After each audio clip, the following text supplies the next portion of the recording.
Daniel Holloway had arrived at the Meridian Plaza 20 minutes early, which was unusual for him.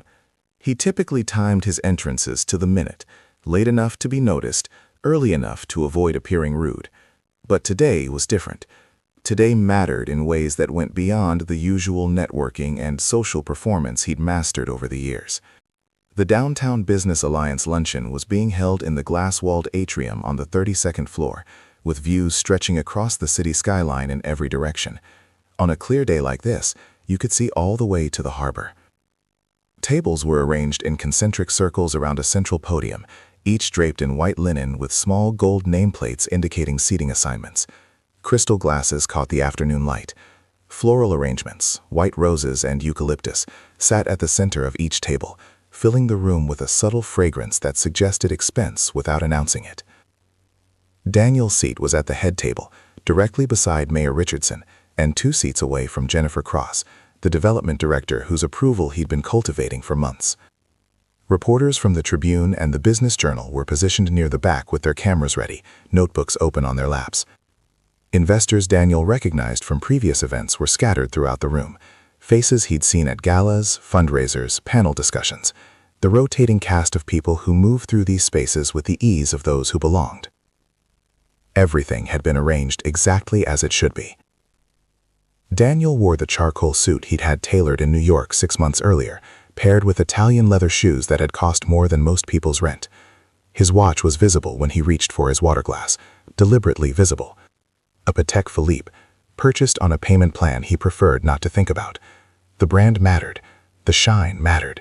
People noticed these things, even when they pretended not to. Especially when they pretended not to. He'd spent the morning rehearsing his announcement in front of the mirror in his condo. 3 minutes, no notes, perfectly timed. He would stand at the podium after the mayor's introduction and reveal his plans to acquire the Lansdowne building downtown, a historic property that had sat vacant for 2 years, a beautiful old structure that the city had been trying to figure out what to do with for longer than anyone wanted to admit. It was the kind of move that signaled arrival, the kind of move that transformed perception into reality, that took you from being someone people had heard of to someone people couldn't ignore. The building would cost $12 million to acquire, plus another 8 to 10 for renovations. Daniel had been talking about it for months in carefully worded conversations that suggested the deal was closer than it actually was. He'd mentioned it to Marcus Chen over coffee. He'd brought it up to Patricia Sanford at a fundraiser. He'd let the mayor believe the paperwork was nearly finalized. The truth was more complicated, but the truth didn't matter as much as the story. Once people believed you were making moves, the moves became easier to make. Momentum created momentum. The room was filling steadily. Handshakes, quick embraces, the choreographed warmth of people who saw each other at events like this every few months and had perfected the art of seeming delighted by each encounter.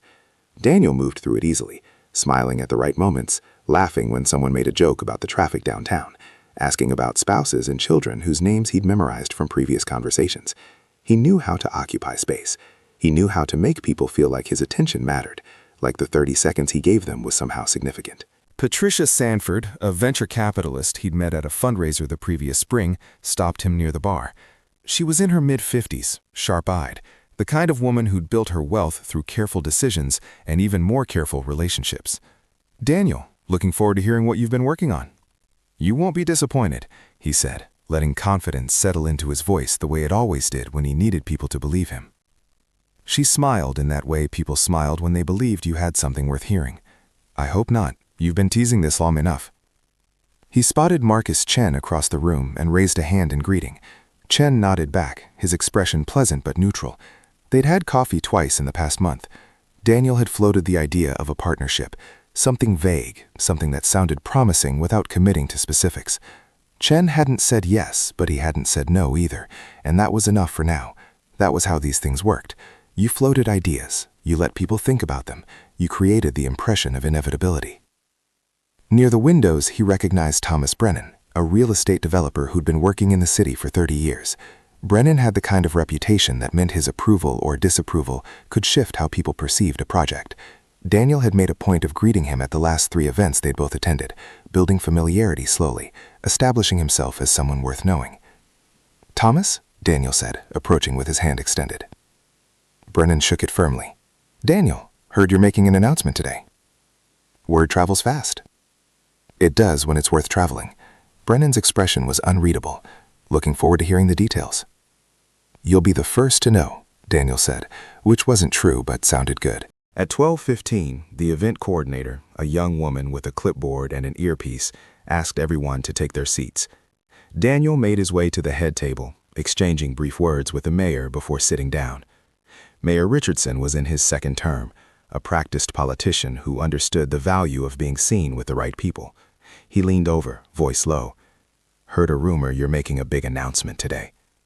You'll hear it soon enough, Daniel said, keeping his tone light, letting mystery do the work that certainty couldn't. Richardson grinned. That's what I like about you. Always moving, always thinking ahead. Jennifer Cross, the development director, settled into her seat on the mayor's other side. She was younger than Daniel, maybe 35, with a kind of careful composure that suggested she knew exactly how much power she wielded and had no interest in being underestimated.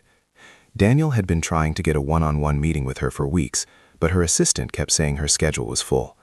Events like this were his only real access. The first course was served, a citrus salad with candied walnuts and goat cheese. Daniel barely touched it. He was too focused on scanning the room, reading the energy, making sure everything was aligned. He could see the journalists near the back, one of them already taking notes. He could see Patricia Sanford at her table, chatting with someone Daniel didn't recognize. He could see the photographer from the Tribune moving along the perimeter, capturing moments that would be cropped and filtered and published tomorrow morning. Everything was proceeding exactly as planned. He caught sight of Carolyn near the side entrance, standing beside one of the event staff. She was holding her tablet, the way she always did at these events, tracking details Daniel didn't have to think about. Flight times, car services, follow-up emails, the invisible architecture that made his life appear effortless. Carolyn Mitchell had been his executive assistant for nearly 4 years. She managed his calendar, handled correspondence, coordinated logistics for meetings he didn't want to waste time scheduling himself.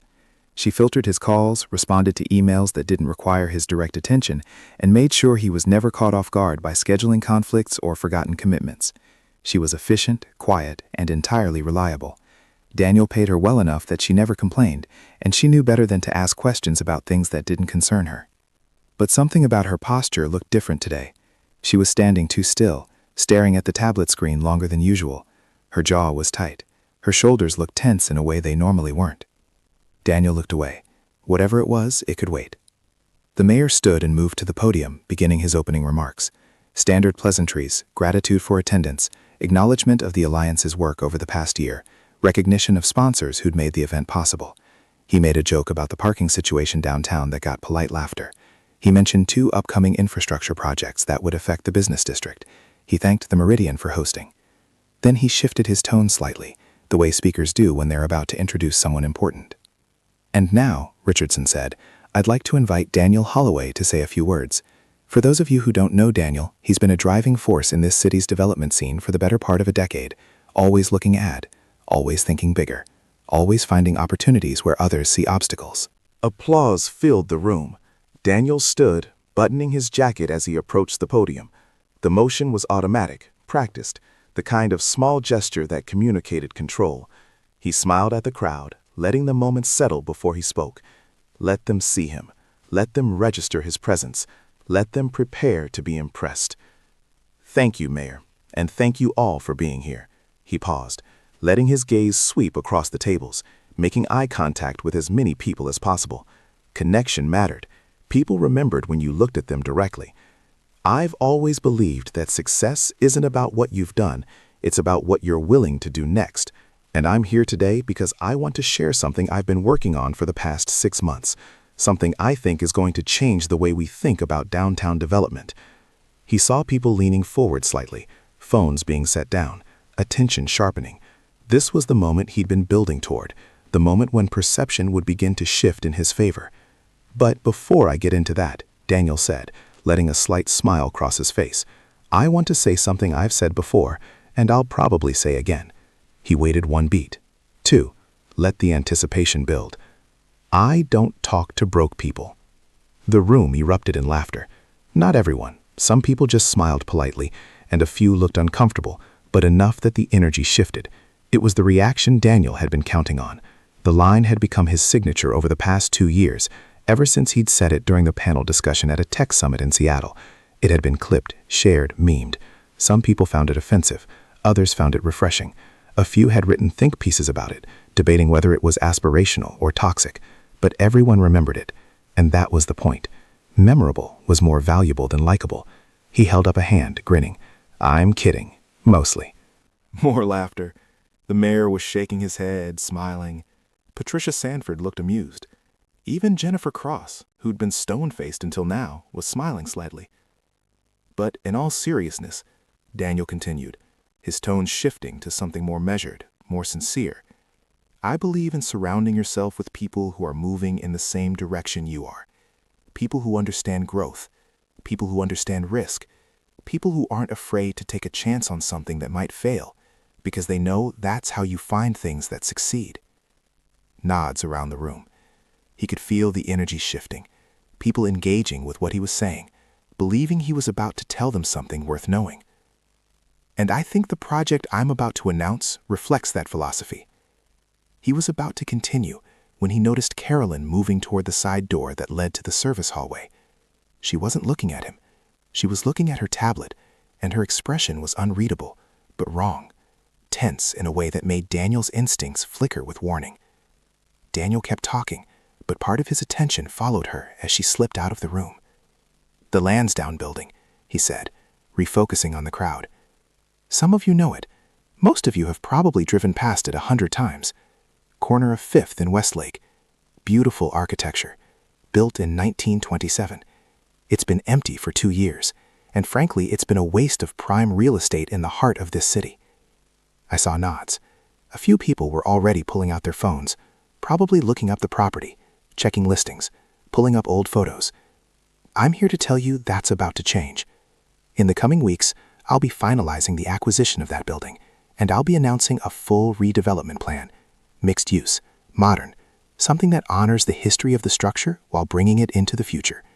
Residential units, commercial space, ground floor retail, something this city can be proud of. The applause began to build, but it was interrupted by Daniel's phone buzzing in his pocket. Once, twice, 3 times in rapid succession. Daniel kept his expression neutral, but his hand instinctively moved toward his jacket. He resisted the urge to check it. Not here, not now. Checking your phone during your own announcement was a signal of weakness, of distraction, of someone who couldn't command a room. I'll have more details to share soon, he said, wrapping up quickly but smoothly. But I wanted you all to hear it here first, because this community, this network, these relationships, they're what make projects like this possible. Thank you. The applause was stronger this time. He returned to his seat, shaking the mayor's hand, accepting a congratulatory pat on the shoulder from Richardson. Across the room, Patricia Sanford raised her glass slightly in acknowledgement. Jennifer Cross nodded twice, her expression still carefully neutral but not dismissive. But Daniel's phone was still buzzing. He pulled it out carefully, angling the screen away from the mayor, keeping it below the table's edge. 4 messages from Carolyn. We need to talk. Now. I'm in the hallway.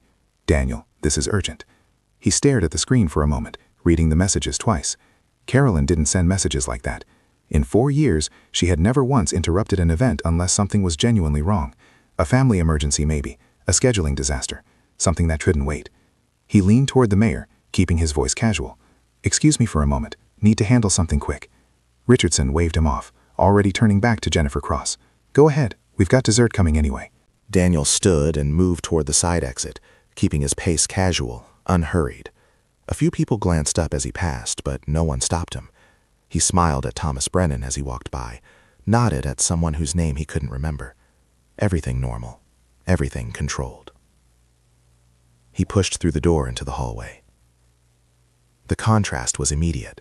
The noise of the atrium, 200 people talking, silverware clinking, ambient music playing softly through speakers, was suddenly muffled, replaced by the hollow quiet of a service corridor. Carolyn was standing near the far wall, her tablet clutched against her chest. Her face was pale. Her expression was something Daniel had never seen before. What's going on? Daniel kept his voice low but firm. She didn't answer immediately. She glanced back toward the atrium doors, then at him, and Daniel realized she was trying to decide how to say whatever she needed to say. Carolyn never hesitated. Carolyn was always direct. Carolyn, talk. She opened her tablet and turned it toward him. The screen showed a file directory, folders labeled by year, organized neatly, corporate documents, tax filings, personal accounts. She tapped one labeled 2023 tax documents. Daniel felt something shift in his chest, but he kept his expression controlled. And? She tapped another folder, 2024 returns preliminary, then another, personal accounts, Q3 summary, each tap deliberate, each selection careful. I saw the numbers. Daniel's jaw tightened. Those are private. They're on the company drive. You gave me access. Her voice was steady, but there was an edge to it now, something sharp beneath the professional tone she always maintained. I didn't go looking for them. I was doing my job. Okay, so you saw some files? What's the problem? She stared at him for a moment, and Daniel could see something changing in her expression.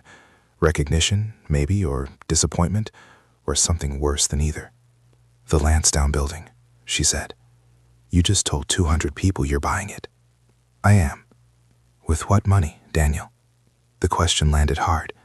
Daniel didn't answer right away. He could feel his pulse beginning to accelerate, the first signs of something he couldn't quite control pushing against the edges of his carefully maintained composure. She tapped the screen again, pulling up a document. It was a tax return summary, formatted the way the IRS formatted them. Line items, deductions, adjusted gross income. Daniel recognized it immediately. His 2023 return, filed in April, signed electronically, processed and forgotten. Your 2023 return shows an income of $273,000, Carolyn said. Her voice was quiet but precise, each word landing with the weight of fact.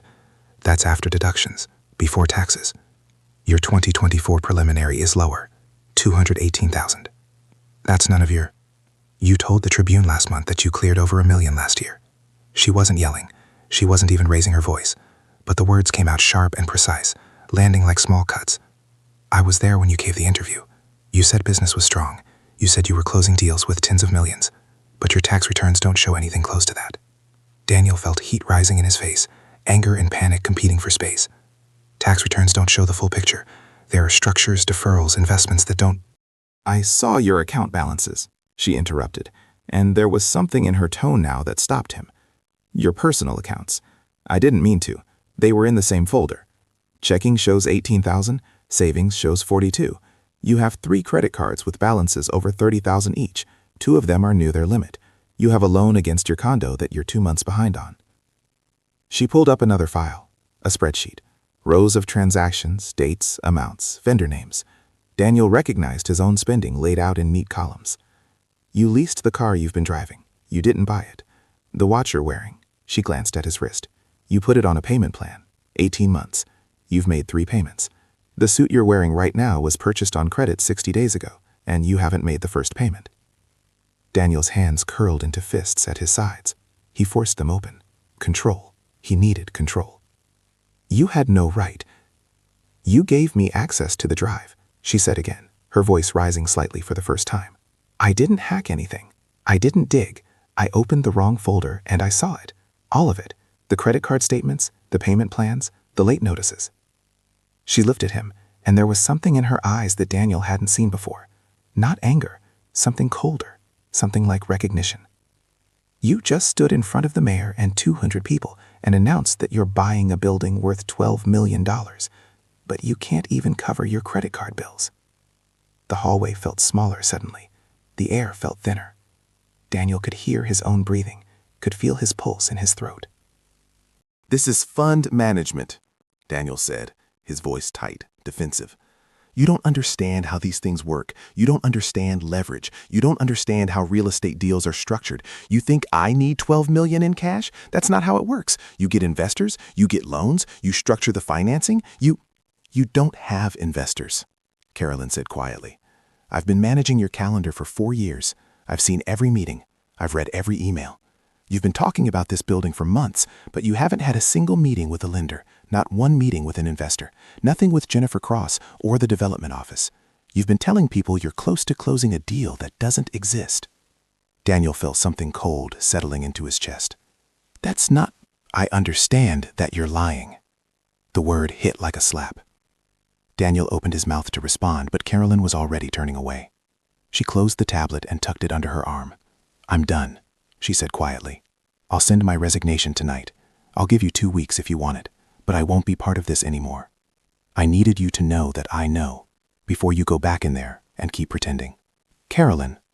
She walked toward the elevators without looking back, her heels clicking against the polished floor, each step deliberate and final.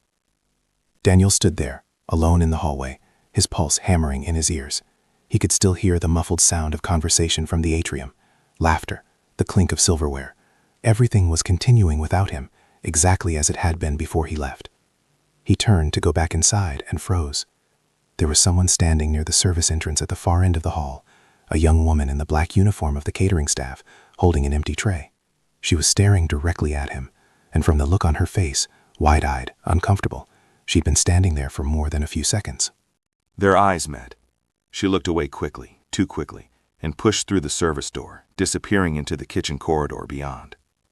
Daniel felt his stomach drop. He didn't know how much she'd heard. He didn't know if she'd heard anything at all. But the way she'd looked at him, that split second before she turned away, told him she'd heard enough. The numbers, the credit cards, the loans, the lie about the building. He forced himself to breathe. He forced himself to walk back toward the atrium doors. His hands were shaking slightly. He pressed them against his legs as he walked, trying to still them, trying to reassemble the composure that had been fracturing since Carolyn showed him those files. He pushed through the doors and stepped back inside. The room looked exactly as he'd left it. Dessert was being served, something with chocolate and raspberry, plated elegantly. People were talking, laughing, gesturing with their hands. The mayor was leaning back in his chair, saying something to Jennifer Cross that made her smile slightly. Patricia Sanford was checking her phone at her table, her expression thoughtful. Daniel returned to his seat. "Everything all right?" the mayor asked, glancing over. "Fine," Daniel said. His voice sounded normal, controlled, exactly as it should. "Just some scheduling conflicts, nothing urgent. Happens to the best of us." Daniel picked up his fork, but he didn't eat. He scanned the room, trying to read the energy, trying to see if anything had changed. Everything seemed normal. Conversations were continuing. Servers were moving between tables. The photographer was capturing shots of the room. But then he noticed Marcus Chin glancing at his phone. Chin's expression shifted, just slightly, a small tightening around his eyes. He looked up, across the room, and his eyes landed on Daniel for a fraction of a second before looking away. A moment later, Patricia Sanford's phone buzzed on her table. She glanced at the screen. Her expression didn't change, but she set the phone down more slowly than usual, her fingers lingering on it for a moment before pulling away. Daniel felt his pulse quicken. At the table nearest the windows, 2 men in business suits leaned toward each other, speaking quietly. One of them glanced in Daniel's direction, then looked away quickly. The other said something, and they both went silent. It was subtle, almost imperceptible, but Daniel had spent his entire career reading rooms, understanding the invisible currents of social dynamics, and he knew what he was seeing. The information was moving. His phone buzzed again. He pulled it out, shielding the screen below the table's edge. A text from a number he didn't recognize. "Is it true?" Another buzz, another message, this time from someone he'd met at a networking event months ago. "Just saw something about you. Need to talk." Another, "What's going on?" Another, "Call me." Daniel set the phone down, his hand shaking slightly. He could feel sweat beginning to form at his collar, could feel his breathing becoming shallower. Across the room, a woman at one of the back tables stood up. She was in her 40s, someone Daniel had seen at events but never actually met. She said something to the person beside her, smiled politely, and made her way toward the exit. She didn't look rushed. She didn't look upset. She just left. A few minutes later, someone else did the same. A man in his 50s, gray suit, distinguished looking. He stood, shook hands with the people at his table, and walked toward the doors. Then another. Then 2 more from different tables. Daniel watched as the room began to thin, slowly, quietly, one person at a time. They weren't making a scene. They weren't announcing their departures. They were simply choosing to be somewhere else, choosing to remove themselves from proximity to something they wanted no part of. Jennifer Cross checked her phone, then leaned over to whisper something to the mayor. Richardson's expression didn't change, but he glanced at Daniel briefly before nodding, his smile polite but distant. Patricia Sanford stood, smoothing her skirt. She caught Daniel's eye across the room and gave a polite, distant smile before heading toward the exit. Not rude, not angry, just done. Thomas Brennan, the developer who'd congratulated Daniel earlier, gathered his things and left without looking in Daniel's direction. The event coordinator approached the podium, looking uncertain. She glanced at her clipboard, then at the mayor, then back at her notes. She seemed to be waiting for some kind of signal, some indication of what was supposed to happen next. Daniel realized what was happening. They were supposed to introduce him again. After dessert, after the mayor's closing remarks, Daniel was supposed to take questions from the journalists. There was supposed to be a second round of applause, a photo opportunity with the mayor and Jennifer Cross, a moment where Daniel stood at the center of the room and let everyone see what he'd built, what he was building, what he was capable of. But the room was half empty now, maybe more than half. The mayor stood and moved to the podium. He looked out at the remaining guests, his expression professionally pleasant but final. "I want to thank everyone for coming today," he said, his tone warm but clearly concluding. "We'll have more details on upcoming projects in the weeks ahead. The Alliance appreciates your continued support. Enjoy the rest of your afternoon." It was over. No second introduction. No questions from the press. No photo opportunity. The remaining guests began gathering their things. Conversations wrapped up quickly, efficiently. Chairs scraped against the floor as people stood. The photographers packed their equipment. Within 10 minutes, the atrium was nearly empty. Daniel sat at the head table, his dessert untouched, his hands resting on the white linen tablecloth. The room that had been full of voices and energy and attention was now just space. Empty tables, abandoned napkins, the mechanical sound of servers clearing plates. The mayor paused beside him on his way out. "Daniel, good to see you." "You too," Daniel said. Richardson didn't say anything else. He just nodded, the kind of nod that acknowledged someone's presence without actually engaging with them, and walked toward the exit. Jennifer Cross followed a moment later. She didn't stop. She didn't make eye contact. She simply passed his table as if he weren't there. Marcus Chen was one of the last to leave. He passed Daniel's table without a word, his phone already pressed to his ear, his attention elsewhere. The event coordinator approached, her clipboard held against her chest. She looked young suddenly, uncertain, like she wasn't sure what the appropriate response was to whatever had just happened. "Mr. Holloway, do you need anything else?" Daniel looked at her. "No," he said. "Thank you." She nodded and walked away quickly, her relief visible. The catering staff began clearing tables in earnest now, moving with the practiced efficiency of people who'd done this 1,000 times. The sound of plate stacking, glasses clinking, the mechanical work of making a room disappear. Daniel stood slowly. He buttoned his jacket. The motion felt automatic, meaningless. He walked toward the exit, his footsteps echoing in the nearly empty atrium. The views of the city stretched out beyond the windows. Buildings, streets, the harbor in the distance, all of it indifferent to what had just happened 32 floors above. Outside, the hallway was quiet. The elevators were empty. He pressed the button for the ground floor and stood alone as the numbers descended. His phone was buzzing constantly now, message after message, but he didn't look at it. When the elevator doors opened, he stepped out into the lobby. The doorman nodded at him politely, the same nod he gave to everyone, and Daniel nodded back. He stepped outside into the afternoon light. The street was busy, people walking, cars honking, delivery trucks idling, the ordinary noise of a city that didn't care what had just happened. The Meridian Plaza rose behind him, glass and steel, permanent and indifferent. Daniel stood there for a moment, his hand in his pocket, his carefully tailored suit perfectly pressed, his expensive watch catching the light. If you've ever watched respect drain from a place, you know this feeling. He turned and began walking, though he wasn't sure where he was going. Away from the building, away from the room that had emptied around him, away from the announcement that had never come. Behind him, servers were finishing their work, tables were being broken down. The atrium was being reset for tomorrow's event, for the next person who would stand at that podium and tell a room full of people who they were and what they built. The room had already moved on. Daniel kept walking.